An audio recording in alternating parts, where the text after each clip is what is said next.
Thank you. Now it'll work.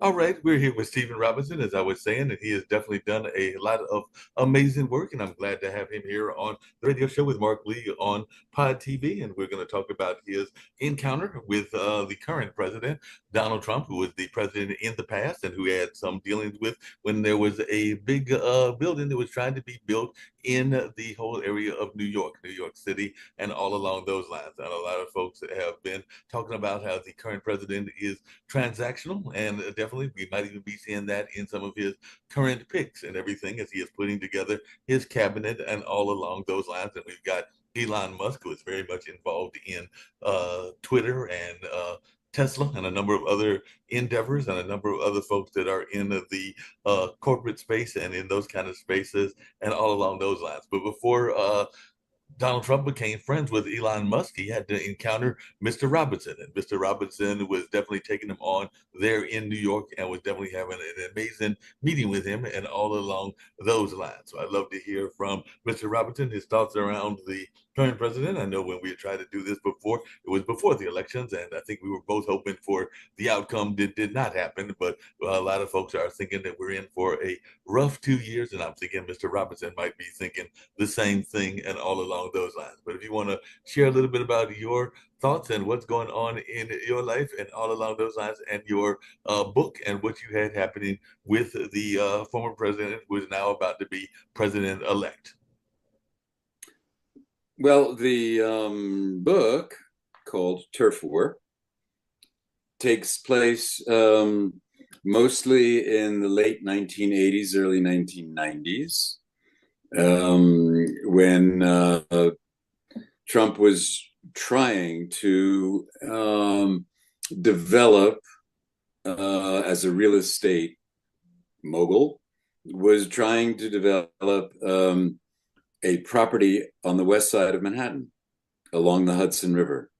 And his proposal was so overwhelming that a bunch of us got together at the time and decided that we had to somehow stop this from being approved by the city of New York.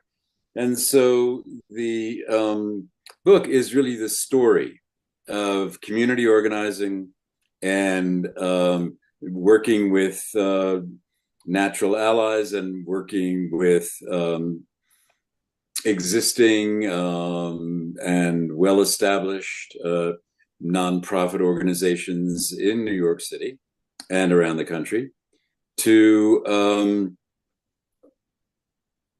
stop this proposal from being approved by the city. And we did, after 5 years of engagement, we did actually end up stopping the project. And simultaneously, we had designed an alternative scheme for the site.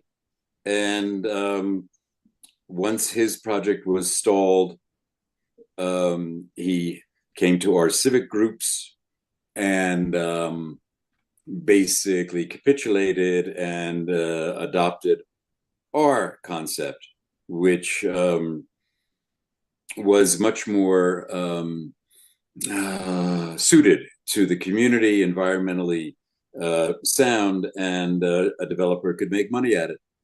And that's and then we got that plan approved by the city of New York, and quite soon after that, Trump sold the property. So he actually had never had anything to do with the actual development.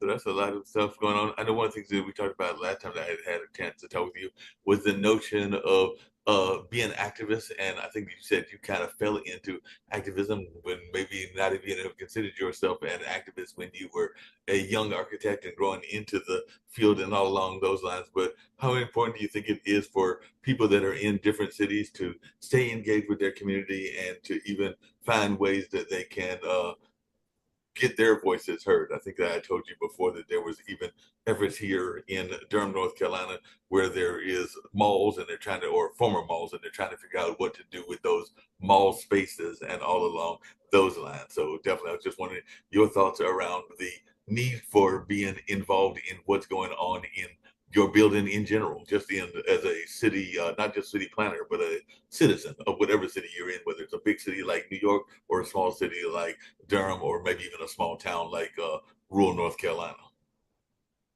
Well, the problem is that real estate development, um, often small projects as well as large projects, are discussed and evaluated between the developer and the municipality, whether it's a town or a city or a county. And those discussions are normally not available to the public. And of course, it's the residents of whatever community we're talking about who are going to be most deeply affected by any new development. So I think the first thing is that as a concerned citizen about the character of your community, of your neighborhood, of your city, to be aware of what development proposals are being made to the city, and figure out how to intervene if you find them potentially threatening to the quality of life in your community. Intervention is the key. And in different municipalities and cities and towns, the mechanisms for intervention will be different. But normally, these deals are made behind closed doors, and by the time residents get an opportunity to speak, the deals are done. So you have to find out early. If you're concerned, you have to make your voice felt early, and get engaged in the process. How important do you think? Because I know one of the things I think you're big on is making sure that the cities and the plans that are built are suitable and that they're very much engaged in everything. I know there's been a lot of talk here in Durham about making sure that you have greenways, that you have certain kind of environmental concerns that are met, that you have walkable communities, even some of our communities that are built around large mall kind of complexes. They'll oftentimes want to make sure that amenities are nearby for the residents to enjoy, whether that's a movie theater, whether that's a walk-in park, or whether that's a number of other things. So even in the design that y'all had around New York, it looked like y'all were trying to make sure that there was a lot of things that would be amenable to people. Whereas from what I remember, Donald Trump had like some ridiculous amount of thousands of cars that he was going to do with his parking deck and everything like that. But how important do you think it is to have these kind of amenities in place in the city planning? Well, it brings up the question of city planning, and some communities have more responsive planning commissions than others. Some are, deeply, truly concerned about the quality of life of the residents, and some are more concerned with accommodating the developer. So the city planning is not a monolith. It's a very much a variable institution in cities and towns across the country. But what Trump was proposing was 18.5 million square feet of development on the west side of Manhattan, on a half a mile of the Hudson River waterfront. It included 7 major luxury towers and a headquarters for NBC, National Broadcasting Company, and the world's tallest building, all of which was sitting on a platform about 70 feet above grade, above the level of the rail yard. And underneath that platform, there was a 2 million square foot shopping mall, the largest, would have been the largest east of the Mississippi at the time, and a 9,000 car parking garage. So it was pretty obvious to a lot of residents that the environmental impacts of that development, um, the pollution of the automobiles, the traffic congestion, the damage to local retail. The Upper West Side is famous for having locally owned, local serving retail. Would have been decimated by a regional shopping mall. Um, the project had basically a 60-foot high wall facing the neighborhood. So it was intended to be an exclusive luxury development. And at that time, we're talking in the 1980s, it was almost 40 years ago. The Upper West Side was a very vibrant, mixed community, and mixed racially, mixed in terms of income levels, mixed in terms of the kind of amenities that were made it an attractive place to live. Um, and the only public amenity, you asked about amenities, the only public amenity in Trump's plan was a very narrow promenade along the riverfront. But in essence, that project privatized the riverfront.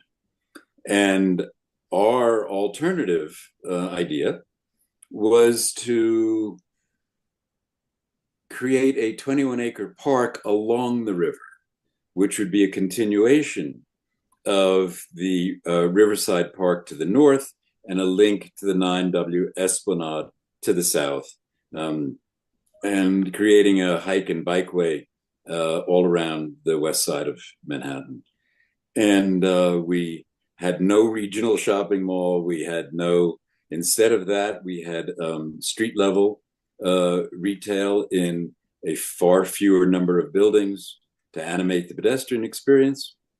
And we had no 9,000 car parking garage. We were proposing that each building, as is fairly typical in Manhattan, have parking built underground below the building to service its own residents and visitors. So that was the comparison between something very overwhelming and something actually quite reasonable for the west side of Manhattan. Yeah, that makes a lot of sense. At what point, Stephen, did you decide, Mr. Robinson, did you decide you wanted to get into this architectural field? Was it something that you were born into, that your family was architects? I think I told you before that one of my family friends is a hip hop artist, and his mother is a jazz artist, but his dad was a prominent architect. He actually designed some of the buildings around here, like the ballpark and a number of other things. And he was a lead architect for the African American Museum that is tied to the Smithsonian and all along those lines. So Phil Freelon was definitely a known architect here in the area. Unfortunately, passed away of Lou Gehrig's disease and all along those lines. But I just wondering what got you into the architectural field? Well, I was lucky. When I was in college, I was studying art history.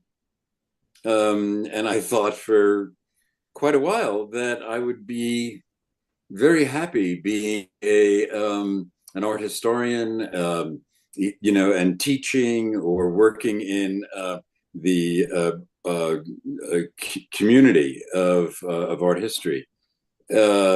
And I was rubbing shoulders with architecture students, and they asked me if I would help on some drawings or building some models, and then I realized that in architecture I could actually play a role in creating the built environment, and play a role in the art history that I was so fascinated by. And I loved it. I mean, I loved it from the first course I took, and feel very fortunate that as a student, college student, I was able to recognize that architecture was my calling. That makes a lot of sense. Everything.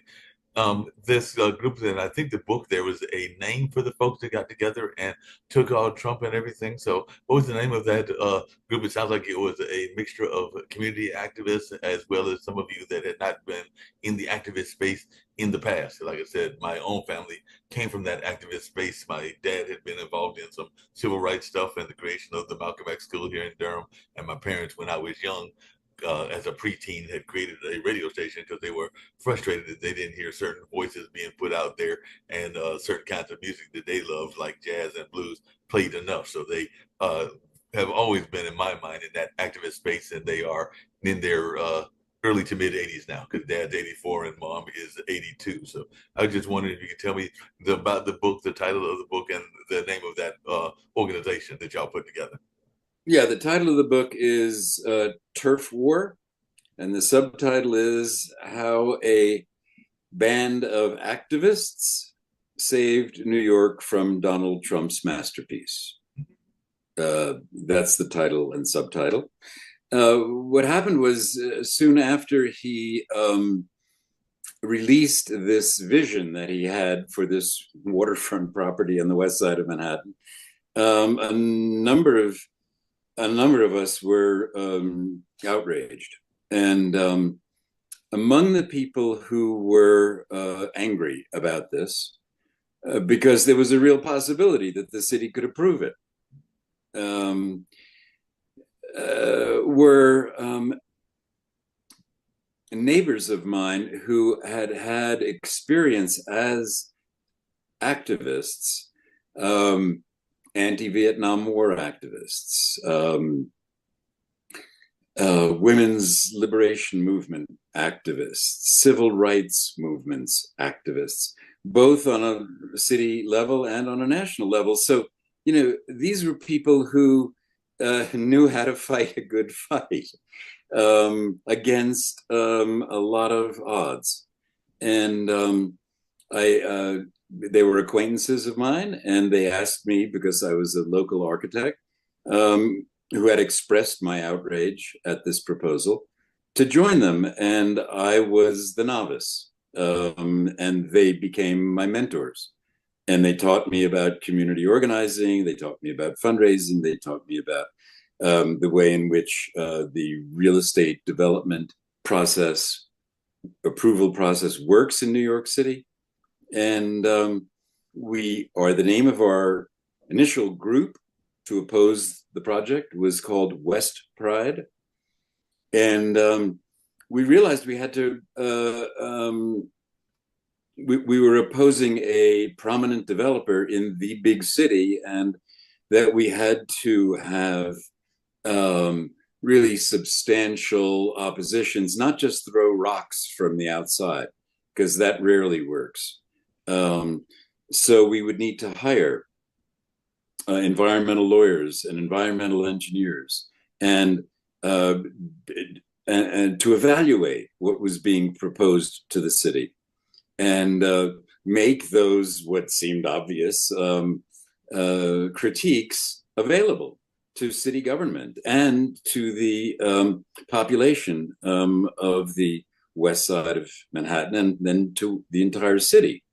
So we raised money, we hired those folks, and for 5 years, we thought that we would be able to at least radically modify, if not get the city to reject this proposal based on both environmental and societal issues. And then we were joined by the established nonprofits in New York who had spent 50, 70 years fighting for landmark preservation, fighting for parks and open space, fighting for regional planning that made sense. And, one of the most prominent among them was the Natural Resources Defense Council, was invaluable. And so that's how we became a consortium of civic groups. And we became, as the press started picking up on this, and newspaper and television and radio started getting interested in this conflict, what I call a turf war, um, um, we started gaining more traction.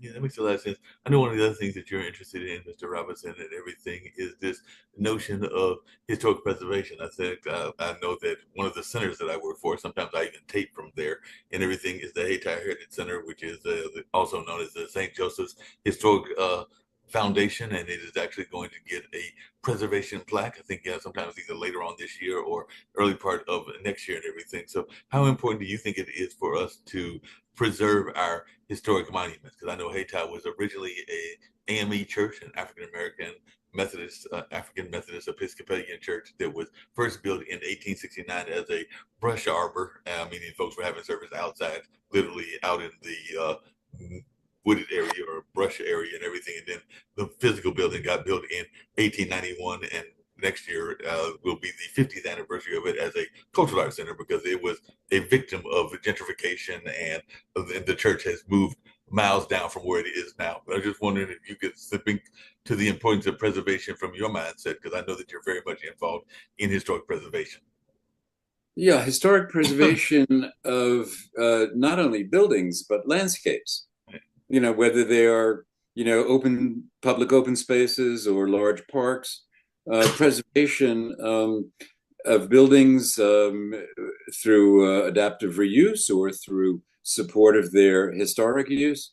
Uh, that's what forms the bones of a community, in my mind. It's what we are all engaged with every day of our waking lives, the buildings and the streets and the public spaces that we are engaged with. And it creates a sense of identity. Um, and so I think that historic preservation is very important Yeah, uh, in terms of maintaining the character of a community. And, there are lots of stories, particularly in New York, of developers wanting to tear down, historic buildings. Carnegie Hall being an amazing example. wow. Um, yeah, and I didn't realize there so were people I that wanted to think, tear down Carnegie Hall. pardon? I didn't realize there were people that wanted to tear down that Yes, historical monument of Carnegie Hall. yes. There was, and there was a battle over it, and the advocates for Carnegie Hall thankfully won. Um, but those are the touchstones. Those are the places, and sometimes not so famous places. As you mentioned, a small church here, or a chapel, or a school, or a library. These kinds of social institutions that really help define the character of community. Yeah. You mentioned reuse and everything, and I think the last time we talked, I mentioned to you that actually some of our basketball players, they were actually some of the Duke basketball players, got together and created what is now known as West Village, but it was in a old tobacco plant, so it is now apartment complexes and all along those lines. And we also have American Tobacco, which is near our newer ballpark. I can't call it new anymore because it's been around for multiple decades and everything, but it's our newer ballpark. But it was also in a tobacco district because this area had things like Liggett Myers and R.J. Reynolds and American Tobacco and stuff like that. So a lot of these have been converted into office spaces and into apartments. And I think y'all have done a number of spaces like that in New York and New York City as well. So I just wanted your take on uh, these kind of reuse developments. Yes, well, 35 years ago, I mean, as this project was getting resolved in New York, I moved to the small city of Santa Fe, New Mexico, where I have happily lived ever since. And I got involved in a oddly similar project where a developer wanted to take an abandoned rail yard that was quite close to downtown and demolish all the old buildings, and that had served the railway for 100 years, and build an upscale shopping mall, upscale residential, and a hotel and parking structures. And as I got here and began to hear about this, I really thought to myself, well, I don't know Santa Fe that well, and it may be that the people of this town want that to happen. But the one thing that I do believe is that it had to be a public conversation, not just a deal between the developer and the city government. So we started a public conversation, and the residents resoundingly came out against this. And we ended up with the city buying the property and having a community based master plan, and all of the old historic buildings were set for retention and adaptive reuse. And that was some 30 years ago, and it has become, a very successful revitalization of a little district in the city of Santa Fe. Wow, amazing and everything. I used the term earlier, and I'd love to hear your thoughts around this and everything. This notion of the current president, well, the president elect now being the president and putting together his cabinet. And I think the last time we talked, you had kind of used the term, and I've heard other people use it, that he is very transactional and is always out to get his what is good for him and his family, and not necessarily good for the citizens. So I just wondering what your take of the election was and everything, and what you are uh, expecting, and how you will deal with this over the next 2 years or 4 years, since it does look like he's got firm control over a number of things for a while. But I was just wondering your take on what has happened in this particular election cycle. Well, as a prelude, I want to say that as I was writing the book, it became very important to emphasize the fact that all of those of us who opposed his project, which he called Television City, never had any action or intention to oppose him personally. He happened to be the developer. He happened to have a reputation in New York. We were not going after that. We were going after what was proposed to be built in our community. And for 5 years, we had no contact with him whatsoever. We were working with the city government and trying to influence them with real good information about that proposal. So it wasn't until we we beat the project, stopped the project, and he came to us, the civic groups, that we had any contact. And during the next year, I learned that he was someone I really didn't want to have anything to do with. He is, very transactional, of course. He is, in my opinion, shows tendencies of being sociopathic. That he is largely motivated by his own self-interests, and has very little regard for either the people or the community around him. So the fact that he is now the president-elect is distressing to me, not because of him, because I really don't care about him, but it's because of the impact that his actions are likely to have on our country and on the world. Yeah, that makes a lot of sense. I think the last time we talked, I brought this up to your attention. I'd love to hear your thoughts about this again and everything.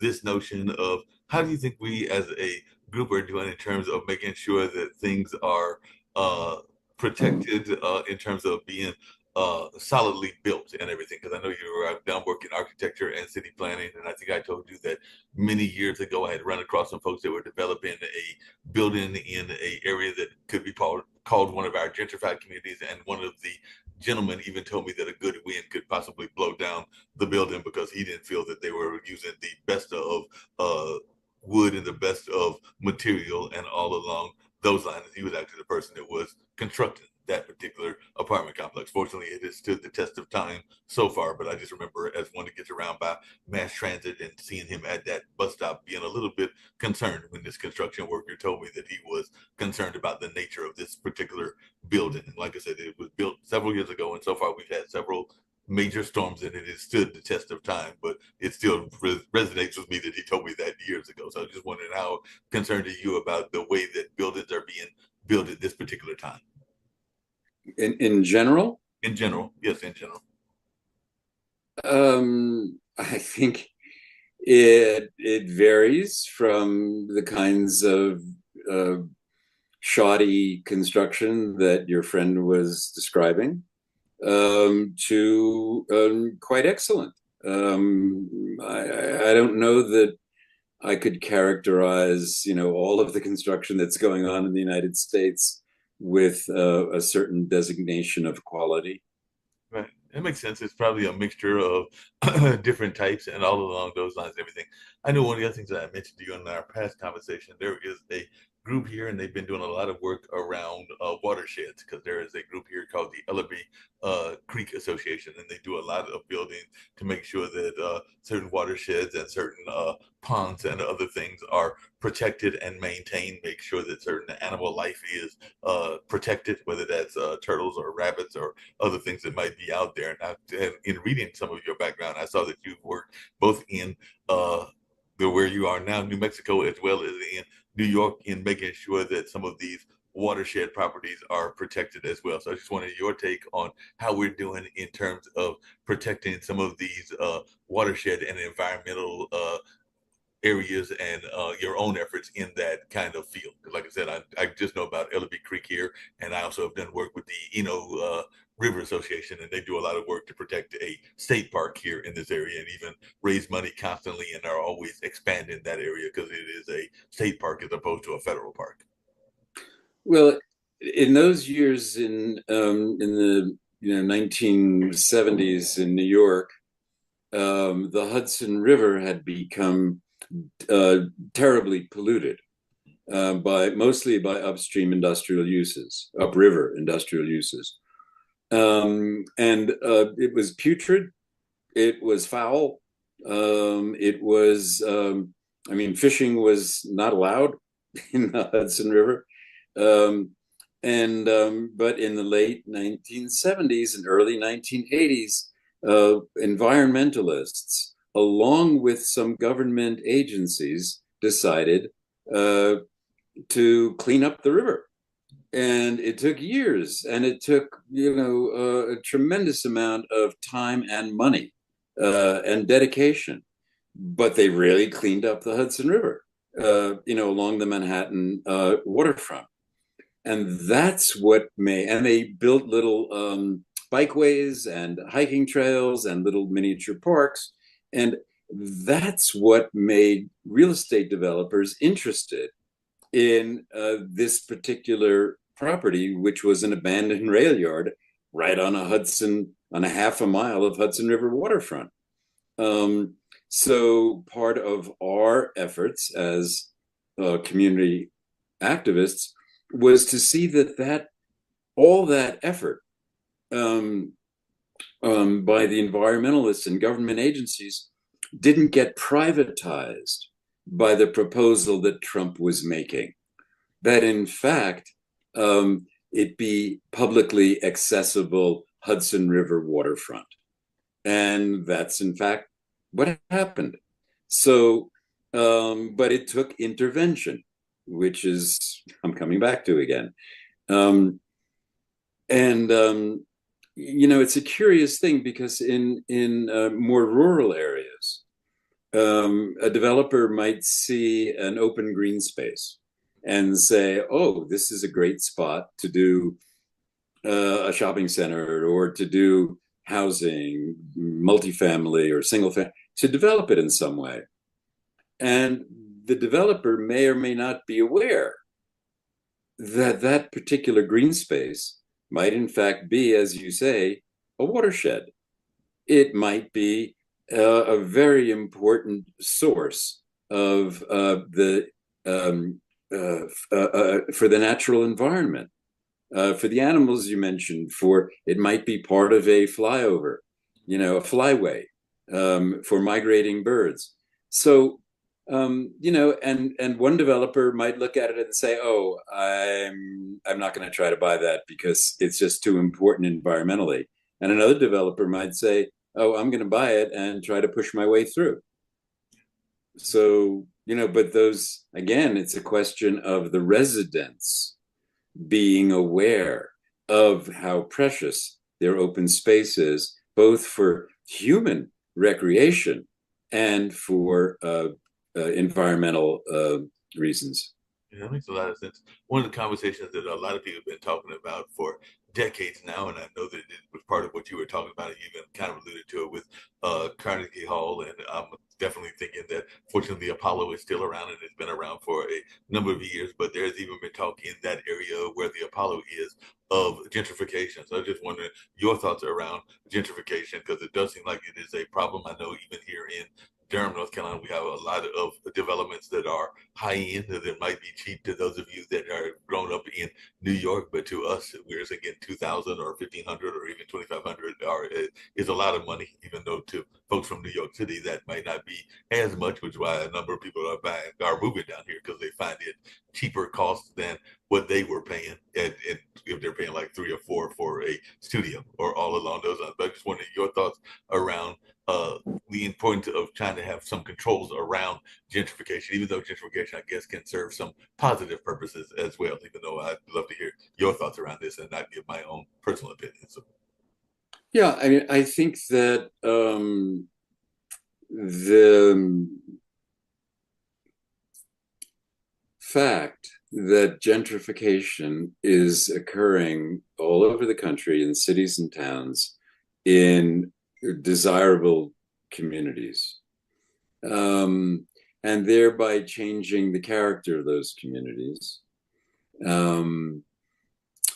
I think that one of the primary obligations that a city must impose or town must impose on high end development, residential development, is a substantial component of affordable housing.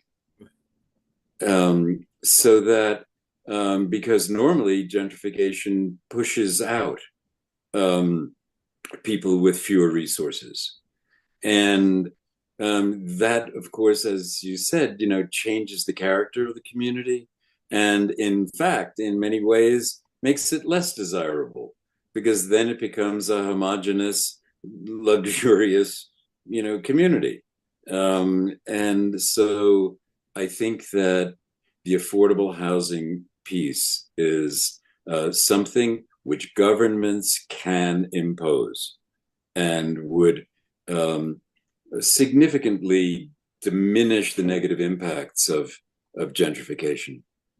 I've heard some people say, and I don't know how you feel about this, but I've heard some people say that they feel that housing should be a human right, that everybody should be able to have affordable housing, whatever that definition of affordable housing is, much the way that we have water as a human right, even though, and to some degree, electricity, even though electricity is paid for, and water is oftentimes paid for as well. But I just wanted your thoughts about this notion of having housing as a basic human right. Yes, I think, of course, it's a basic human right. I mean, it's a basic human right, food, shelter, and clothing, are basic human rights. And the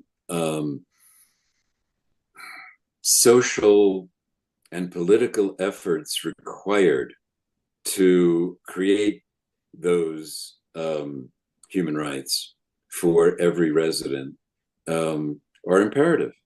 And, so I do think that the governments, it's interesting. Governments, federal, state, and local governments are malleable. And they're malleable by intent because they are intended to serve different conflicting purposes and different intentions by the diversity of our communities. And I think that when government's working well, then those governments are serving the largest possible human needs of the community. And when governments aren't working well, you see um, a terribly unequal um, community where, because as we know, very often the powers that be, the most wealthy in a community, often are the largest contributors to political campaigns. And, that's part of the nature and the difficulty. I mean, boy, if I could change one thing in the United States, it would be publicly funded election systems, um, and not allow in any way private funding of elections. Um, because I think that there's, that is to some extent the root of the problems that we have in our communities. I know that one of the things we talked about before was a lot of the people that were helping you were activists, and you mentioned that before, and they were even activist lawyers. So, if you might wanted to share some of the people that were important in this effort, not just yourself, but others that were important, whether they were from the legal field or from the activism community, I'm sure that our listeners would be interested in learning about these folks, and if they are still active. I think some of them may be like you and maybe retired and all of those lines, and some of them may still be very active, because I do know that even in the ages of the 80s and the 90s, there are still some folks that are still active in their fields. Like a good friend of mine, or a good family friend, Howard Fuller, is still active in the charter school movement. And I want to say he's close to my dad's age, probably like in his early 80s, or maybe pushing maybe a little bit younger, like 70s, but I'm thinking he's early 80s and still active in the activist space. Yeah, I mean, that's one of the areas that I wanted to really emphasize in the book, was the importance of the legal issues.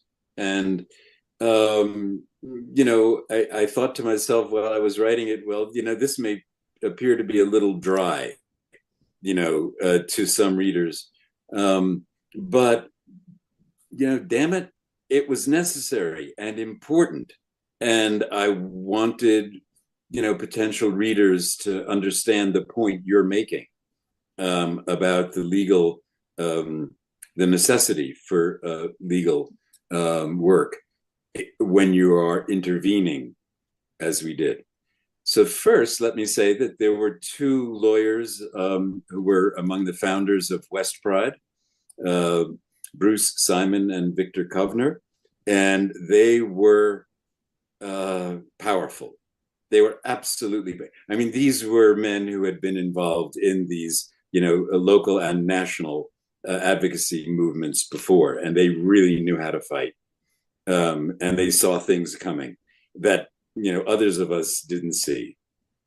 Um, and then when we went to hire a environmental attorney, the one we wanted to hire, because he was very prominent in New York, um, refused to work with us because he felt that it would endanger his ability to get real estate developer clients in the future.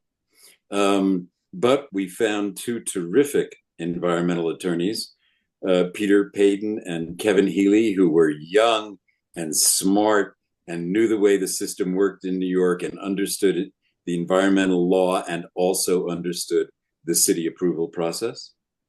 So they were invaluable in our efforts to make our case. And, by the way, we stopped Television City not because of all of its environmental damage, negative impacts, but because the city of New York had, in the middle of the game, changed its zoning regulation to reduce the standards to which Television City would be held during the review process. And our lawyers said, whoa, wait a minute. There may be a lawsuit here against the city. So what happened was that we did, and of course we filed the lawsuit and we won. We beat City Hall. And that is, we didn't win on environmental grounds, we won on legal grounds. And the so it's and then during that period that we were considering litigation, again, the Natural Resources Defense Council, weighed in and played a very important role. So we had both local land use attorneys and environmental attorneys and national land use and environmental attorneys. And so I think that when you are concerned about something, a concerned citizen about a potential development, you must keep in mind that it may end up in court. No doubt about that. And good lawyers make the difference. Oh, yeah. They definitely make the difference. I know that one of the founders of this network is a pension attorney. He's actually helping some folks on the case himself and all along those lines involving pensions and all in that space because he's taken a couple of things to the Supreme Court and all in that space. So Nick Valveda has definitely been in the legal space. One of the things I've been hearing people talk about, even under this administration we're about to have starting in January of next year, is the notion of resistance. And it sounds like a lot of what y'all were doing was resistance. So how important do you think it is just in general to have resistance, and also how important do you think it is for folks to get involved not just in their national politics but in their local politics? So I know that that's two separate questions, but I'd love to hear your thoughts around resistance and also around the importance of being involved in your local government. Well, resistance is generated in people when we find something that is disturbing to us. And when it's disturbing, you first, I think, at least in our case, was we got angry. And that was an emotional reaction to being blocked out of the decision making, to having a stranger come and with political and financial resources have his way with our community. Anger. And that anger, if you can do the organizing, the community organizing and the educating about the potential danger, then you can develop a resistance to something that is being widely considered as problematic. And then that resistance, in my mind, can be parlayed into action in which the community can intervene in changing the way something might go down in your community. That makes sense. Like I said, you kind of touched on it, but how important do you think it is to be involved not just in national politics, but in local politics? So like I said, y'all were definitely doing something there in New York City. I know a lot of people that will pay attention to their soil and environmental folks in their offices, or even their, in some cases, dog catcher, and definitely their city councils. And here we have county commissioners as well, meaning here in Durham, North Carolina. But I just wonder how important do you think it is to get involved in your local politics and even some of these different agencies, understanding what they do and who you would reach out to if you had certain problems? Well, two things occur to me. First, is that we all, we're all living in communities, and those communities, we may think of as urban neighborhoods, we may think of them as small town villages, we may think of them as rural counties, but all of those entities have governments. And so in order to have your opinions heard, you have to engage in government. You have to go to these meetings. You have to go to city planning commission meetings. You have to go to community board meetings. You have to go to, um, whatever environmental agencies are operating in your community, whatever educational agencies are operating in your community, and really find out what's going on and express your opinions. The other level of importance of local government is that local governments play a huge role in state and national politics. So that, when a political party, gains control over um, uh, any agency of city government or any agency of regional or local government, there is a national and a federal impact there. Um, and, I've heard it said that the years ago, the Republicans recognized this and worked very hard to have Republicans be leaders at the local level of politics and governance, so that when it came time to have a national election, the grassroots would be controlled by their party. Yep. Interesting concept and everything. Well, like last time, I thoroughly enjoyed this conversation. You're ready to wrap it up, and I think we've got a lot of powerful information that folks have gathered from this conversation and everything. I think last time I asked you, and I'll ask you again, how can folks get a copy of the book? How can they learn more about you? If there's any other messages that you'd like to share that we haven't shared in this 45-minute to 50-minute conversation and everything, and also any message of positivity that you would like to share with our audience and everything like that. Because like I said, I know we had some glitches in times, but as always, I enjoy these conversations and hope we can have another in-depth conversation. But this one, I know I got because I saw the recording button and everything. So Okay. I definitely greatly appreciate it. All right. And I appreciate your trying a second time. I really do. Um, the title of the book is Turf War. Uh, my name is Stephen Robinson. The book is available wherever books are sold. And my